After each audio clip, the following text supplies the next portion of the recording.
That's what they're talking about, Dre. Who is The they, media. The media. Where they get that number about from? that. So, you know, when they start talking about it, Where did they get that number from? they got it from somewhere. Somewhere we needed to ask you. Yeah, that's why, you know. I'm asking y'all. They was Hey, because 40 million, I get my fat ass in.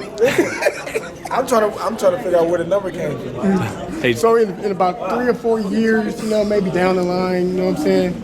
Because I know it's your goal to, you know, you want to step up like Roy did and get a heavyweight, you know, a heavyweight under your belt. I know there's a lot of heavyweights that you probably could beat. You saying will I fight? Yeah, would you fight? I'm chilling, man. I'm trying to be the greatest broadcaster in the world, the greatest. You already the greatest. The greatest co-manager in the world, the greatest father in the world, and the greatest husband, man. Those are my goals and my focus right now.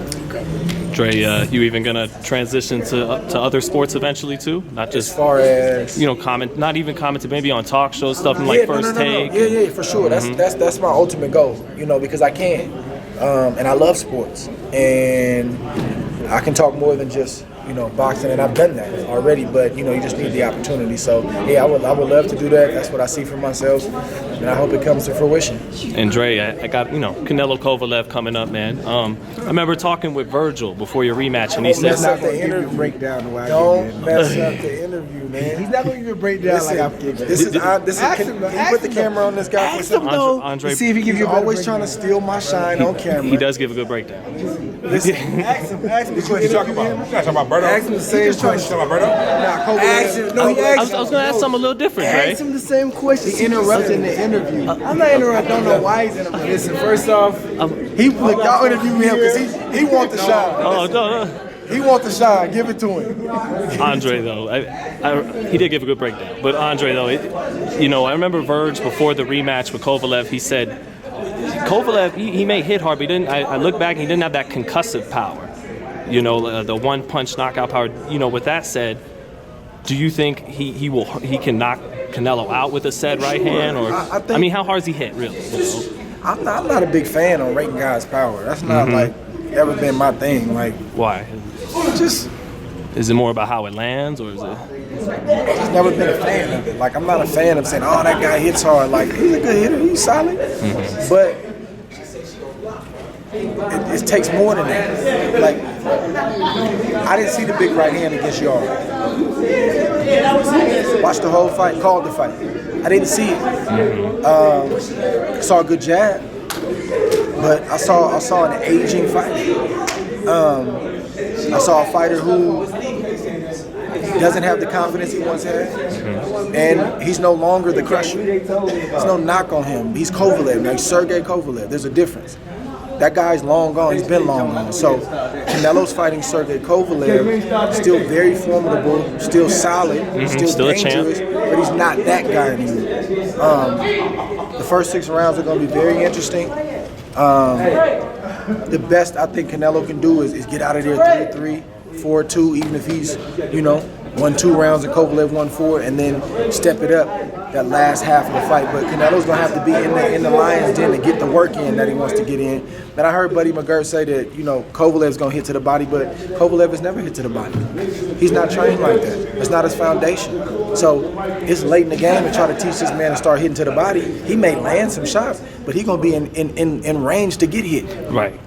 It's too late for that. Right. So you may be able to teach him 1 or 2 things like, hey, stick him down there. But an all-out body attack, he's gonna get hit more. So I've gone back and forth. I can see Canelo stopping him late. I can see it being a close fight. If I had to choose, I'm gonna go with Canelo late, but or maybe even a decision. But I just can't. But here's a concern about Canelo. I'm hearing Canelo talk a lot about bulking and building. Wrong thing to do. And he gasses a little bit in the late round. And he gassed at his regular weight. So I made that mistake in the first fight with Kovalev. Right? What mistake is that? Putting on too much mass and thinking that I had to look the part instead of being myself. Second fight, went back to my roots. I said, I'm gonna look the way I look. I'm not gonna worry about that. My weight's gonna fall where it's gonna fall. And I was a lot faster, a lot stronger. I got my spring back. So I think Canelo's making a mistake. He looks real wide. He's already a thick dude, but he looks real wide and thick. I don't think that's a good idea. So if he comes in there like that, he's probably gonna get hit more than he normally does. So I'm giving y'all a lot of back and forth, but that's how it's playing out in my head. Right. It's a lot of different things that can happen. One minute I say I can see Canelo late. Next minute, I can see Canelo fading and you know, Kovalev doing better than, you know, maybe what you thought he was going to do down the stretch. Kovalev is the type of dude right now where he's going to be as good as you allow him to be. At his age, with the miles that he has on his odometer, he's going to be as good as you allow him to be. And if Canelo fades with this extra mass, plus his already fading with it at his normal weight, Kovalev may look a little bit better than we think he would down the stretch. So don't really have a prediction. If I had to pick, I'm saying Canelo late or maybe a decision, but it's a lot of things that can go, you know, different ways in this fight. How much do you think, you know, what you're talking about him diminishing a little bit is why Canelo took the fight? A lot, right. Not a little bit. And you're saying including the power is... Yeah, like I didn't really see it in the fight with Yard. And Yard fought a good fight, but Yard wasn't doing anything to a point where I could say, okay, that's why I didn't see the power. Like Kovalev had opportunity. Buddy McGirt was calling for it. He didn't really respond to what Buddy was telling him to do. And Buddy was telling him to box. But when have you ever seen Kovalev go away from a guy and look feeble like that? And he just looked old. He looked old. And the problem with Kovalev, and I've told y'all this many, many times, he made the same mistake that all the guys that I fight and beat that I'm not supposed to beat made. He doesn't acknowledge what happened, so he's not going to get better. He's going to keep getting hit to the body. Has he gotten better at responding to adversity, though? Since He did a great job against Alvarez. He outboxed Alvarez. And Yard, he was tired against Yard. Man, he was a punch or two away from getting knocked out. This is true. Am I exaggerating with that? No, he was on Queer Street. Listen, he said if I got stopped in this fight, I would have retired. So that means he was a punch or two away from retiring, getting knocked out and retiring. That guy would have retired. Kovalev would have retired. Those are his words if he got stopped right there. So that means one foot's already out the door? I'm not going to say that one foot is out the door, but I'm going to say that tells you how much he has left in the tank. Right. He's a punch or two away from retiring. Right. And then Yard happens to gas himself out, and then Kovalev wakes up, and he's as good as you allow him to be. Then all of a sudden, he woke up and got new life. That's a known fact. If you got two tired fighters, and one fighter looks more tired than the other one, all of a sudden, you're going to get life. Kovalev got life. He's less dead than me. So it's the lack of conditioning. Maybe Canelo will give him that life in late rounds because, you know, we know he's... It's possible. Right. So it's a tricky fight to give a prediction on. You can see it go a lot of ways, but if I had to pick, I'm going to lean toward Canelo. I have zero faith in Kovalev. Do you think Canelo should get full credit, Trey, if he beats a guy like Sergey Kovalev? It's pretty much like what you said. It's kind of like on his last leg. It's a tough question because, you know, but we have to be honest. He's not fighting the Crusher. He's fighting Sergey Kovalev. Let's be honest about that. But he's still jumping up 2 weight classes, right? He is still taking on a guy that, you know, That's the title. He got a little something left in the tank. And if Canelo, you know, gets reckless, he can get caught. But I just don't know. Even if Canelo gets caught, I don't know if Kovalev has what it takes to follow up. And I just don't see that guy. I haven't seen that guy for a long time. So we give Canelo credit, but we have to be honest about the fact that it's a risk, but it's a calculated risk. That's a fair statement. That's not marginalizing, that's not minimizing, that's not taking nothing away from him, but we gotta be honest about what's happening. It's a calculated risk. So if he can pull it off, great job.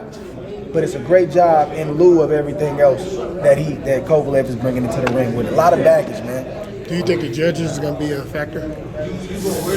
No. Like I said, I can see Canelo late, maybe. Kovalev is getting up there in age, man, so get to a point where if it's getting that rough on him, it may not make a lot of sense to keep going. He'd be in the corner, then, man, I got 15 million, pay my manager this, trainer that, sanction fees, bring home this. I don't know, buddy. What you think? I wanted to ask you. I'm not saying he's gonna do that, but stuff happens late in your career, man. You think different. You think different. Trey, do you think you should have been a franchise champion? I mean, the way you carried yourself. I mean, you never got any. I don't worry about that stuff. I mean, I just wanted to get your opinion on it. I don't really worry about that stuff. You know, I got a blue collar mentality, and that's why I don't get too caught up. When you're young, you get caught up in what people say. You live a little bit. And I don't trip on what people say. I see people trying to take away from certain victories. I see Kovalev trying to take away from the victory. I see the media, come on, man. I know what I accomplished. I know the risk I took. I know the things that were said before the big fights that I took, and then what was said after. It's the same thing they did to Floyd. It's the same thing they did to Bernard. It's the same thing they did to Roy. I seen them do it with Crawford.